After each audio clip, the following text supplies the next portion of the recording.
Кыргызстан эгемендик алгандан кийин өзүнүн атрибуттук белгилерине ээ болгон. 1992-жылдан бери 3-мартта Кыргыз мамлекетинин туусунун күнүн белгилеп келе жатабыз. Кыргыз Республикасынын мамлекеттик желеги кызыл түстө, анын ортосуна алтын түстөгү бирдей өлчөмдө 40 нур болуп чачыраган күнгө окшош тегерек жайгаштырылган. Күндөй тегеректин ичинде кыргыз боз үйүнүн түндүгү кызыл түстө берилген. Желектин туурасы анын узундугунун 5-3 бөлүгүн түзөт. Жаркыраган тегеректин диаметри желектин туурасынын 5-3 бөлүгүн түзөт.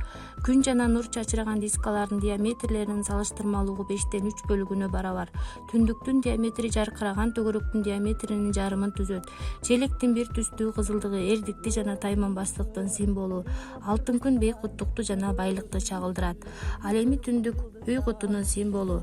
Аалам катары дүйнөнү алда канча кеңири түшүнүүдө бир айланбага бириктирилген 40 нул байыркы 40 уруунун бирдиктүү Кыргызстанга бириkkендигин айгинелейт. Түндүк өлкөдө жашап жаткан элдердин биримдигинин символу желектин кызыл түсү Айкөл Манастын туусунун түсү болгон.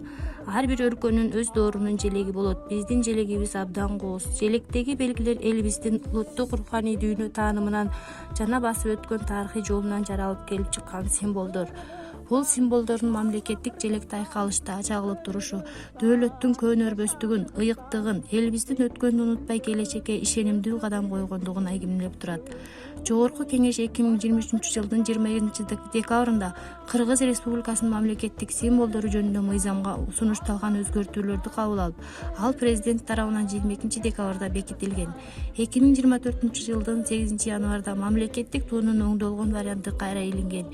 Эгемендүү мамлекетибиздин кызыл туусу элибизди ынтымакка, биримдикке чакырып, кылымдар бою көктө желбирей берсин.